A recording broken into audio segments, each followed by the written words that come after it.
Graça e paz a todos, espero que vocês estejam bem.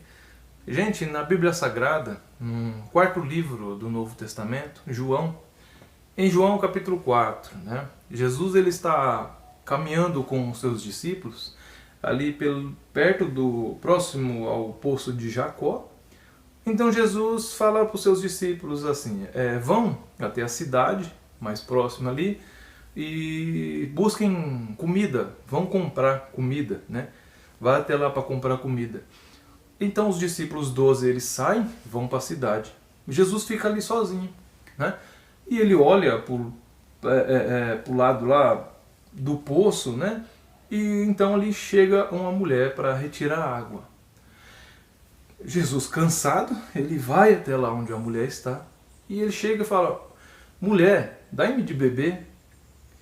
Então ela se assusta, ela olha para Jesus, Jesus era judeu e ela era uma samaritana. Então havia uma certa intriga que separava os judeus dos samaritanos, Uma tradição ali, uma confusão que houve no passado, então eles não se falavam.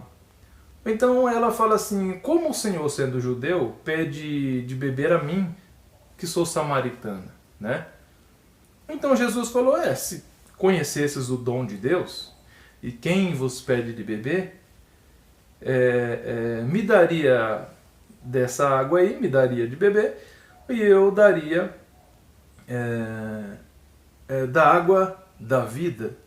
Eu lhe daria água e você nunca mais terá sede, Claro que ela não entendeu bolufas nenhuma. E ela pegou e falou assim: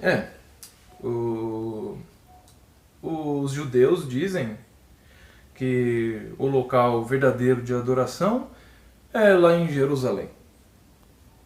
Mas nós aqui sabemos e conhecemos, que o local de adorar é aqui no Monte Gerizim, no Monte dos Nossos Pais,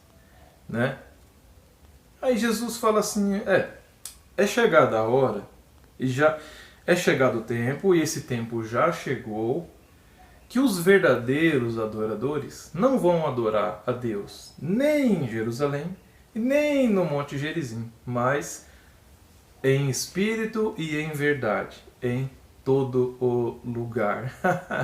Que maravilha, Isso é um grande aprendizado para todos nós. É tanta briga, que tem hoje.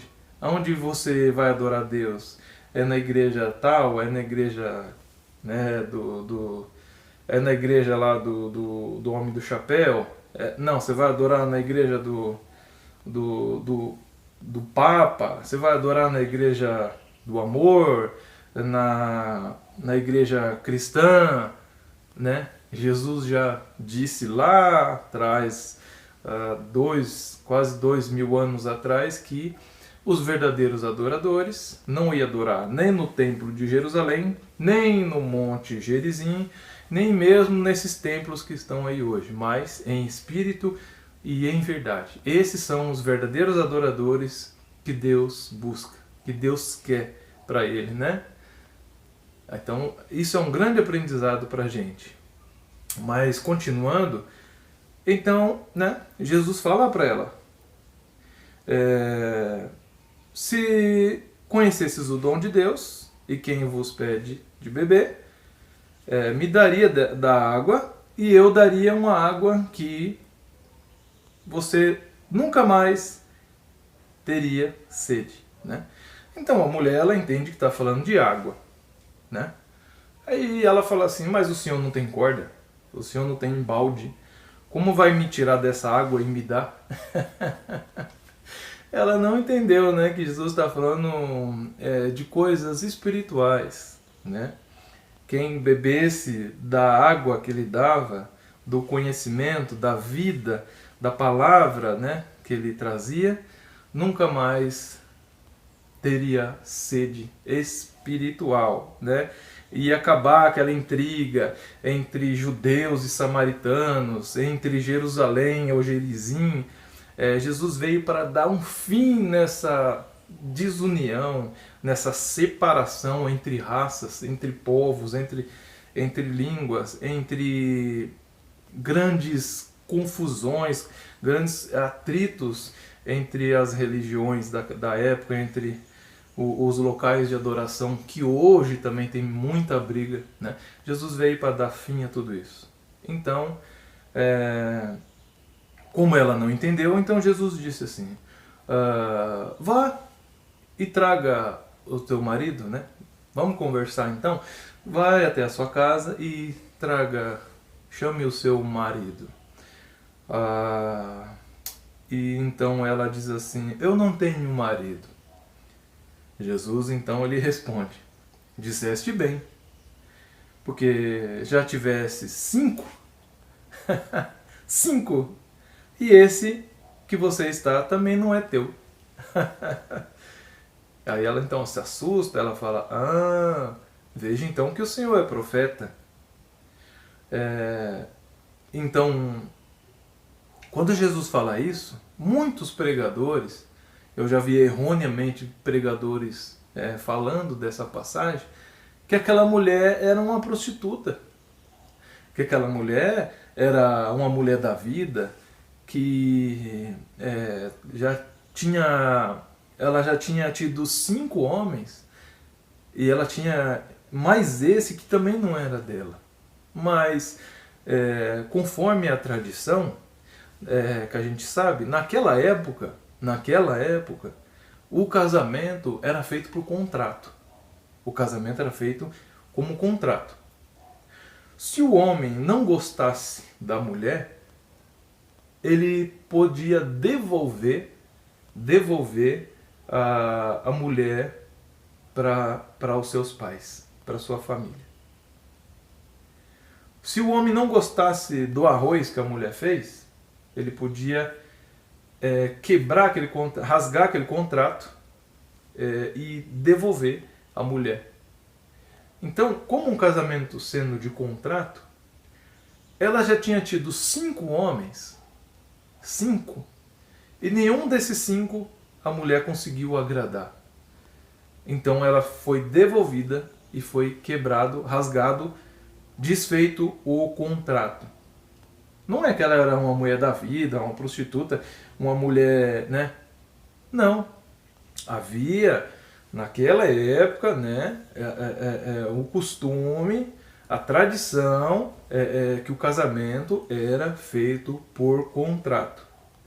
Então, por 5 vezes, ela foi devolvida, vamos falar assim, né? Devolvida para sua família, para os seus pais. Ela foi devolvida, ela foi entregue de volta à sua família. Por 5 vezes ela não agradou, não sei porquê, o que ela tinha, qual era o problema dela, que por 5 vezes, 5 homens, eles rasgaram o contrato e não quiseram ficar com a mulher, né? Então, ela fala assim, vejo que o Senhor é profeta. Quando o Messias, quando o Cristo vier, ele vai nos explicar tudo o que a gente quer compreender. Ela cria no Messias, ela cria na vinda de Cristo. E ela falou assim, quando ele vier, ele vai nos explicar tudo o que a gente precisa. Então Jesus, ele olha com compaixão aquela mulher e diz assim, aqui está ele, eu estou aqui, eu sou o Cristo que vocês esperam. Então aquela mulher, ela se assusta e os discípulos chegam os 12 discípulos, né, com a sacolinha de marmita, com frango e farofa. Então eles ficam olhando assim, né, falam, Jesus falando com a mulher, vamos ficar aqui, né, não sei o que está acontecendo. E é uma samaritana, né? Os discípulos também não falavam com a samaritana, né? Eles olhavam assim e falaram, o que Jesus está falando com essa mulher? Né? Mas Jesus tinha um plano na vida daquela mulher.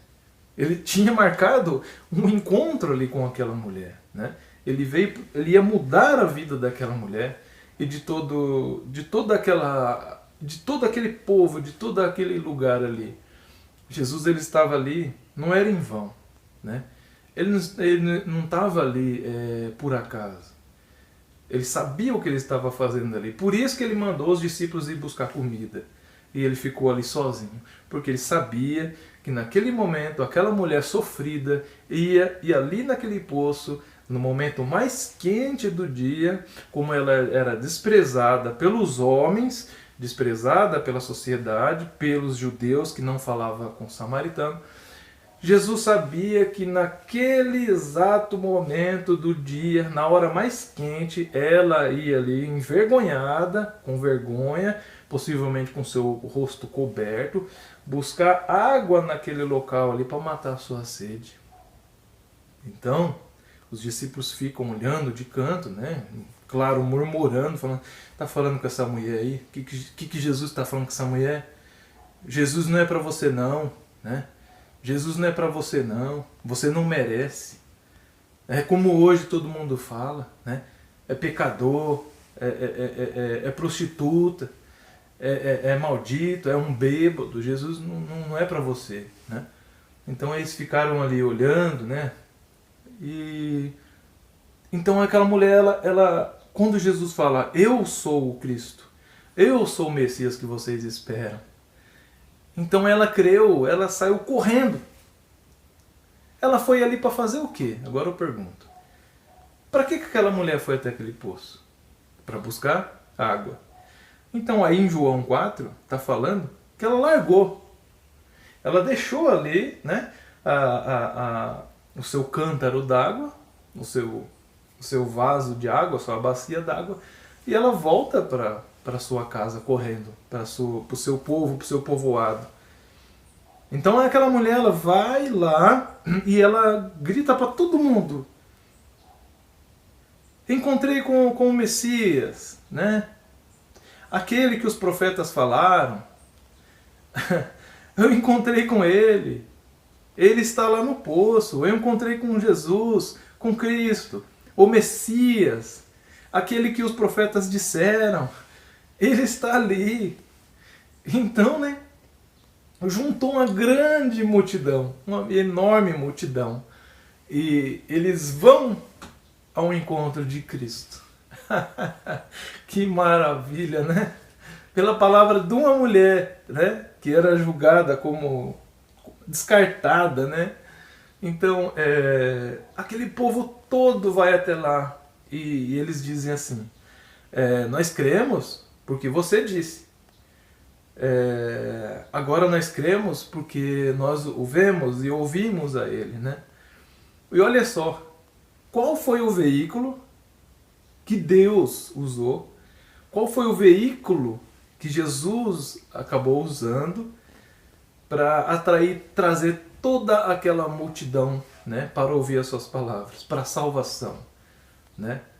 Olha só, ele mandou, Jesus, olha só, Jesus mandou 12, 12 Jesus mandou até a cidade. Agora lê no texto, quantas pessoas os 12 trouxeram da cidade para conhecer e para ouvir Jesus? Pensa nisso, pensa nisso. Ele mandou 12 missionários à cidade, né? Quantas pessoas aqueles 12 trouxeram lá para ouvir Jesus, para ser salvo, né? Eles trouxeram a marmita de farofa, frango e salsicha. Hã? E aquela mulher que era julgada como um lixo, como descarte, né? Que já tinha tido 5 homens e tinha um sexto que também não era dela, né?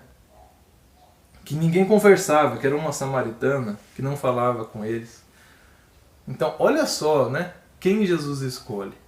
Então, isso é outro grande aprendizado para a gente, né?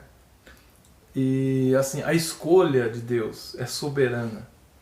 Deus escolhe quem Ele quer. Jesus, Ele veio não para os bonzinhos, não para os grandes, os que se intitulam eu sou crente, eu sou bom, eu sou certinho. eu sou missionário, né? Não, Jesus ele veio para os doentes, para aqueles que estavam perdidos, né? Para aquele que você não dá nada, para aquele que você julga, para que você condena, né? Como os discípulos provavelmente estavam dizendo. O que ele está falando com essa mulher? Não é nem para estar conversando com essa mulher aí, né? Ela é uma samaritana, né? Então a escolha de Deus é soberana, a escolha de Cristo é soberana. Ele escolhe quem Ele quer. Não importa quem você seja, não importa quem você é. Jesus, Ele marcou um encontro aqui com você hoje também, para dizer para você, por esta palavra dele, que Ele te ama, que Ele te escolheu. Não importa quem você é. O que importa é que Ele te amou. Ele deu a vida por você. Jesus, Ele quer salvar você. Ele chama você hoje, né? Não importa o que dizem ao seu respeito, o que dizem sobre você, sobre a sua vida, sobre a sua família. Jesus, Ele te ama. E como aquela mulher lá naquele poço, Ele hoje te chama para que você beba dessa água, para que você receba essa palavra, né? Venha para Jesus também. Creia em Jesus. Ame a Jesus porque Ele te amou primeiro, tá bom? Jesus te ama. Você é um escolhido dele. Você é um escolhido de Deus. Ele marcou um encontro aqui com você nesse poço, neste local, tá bom? Jesus te ama.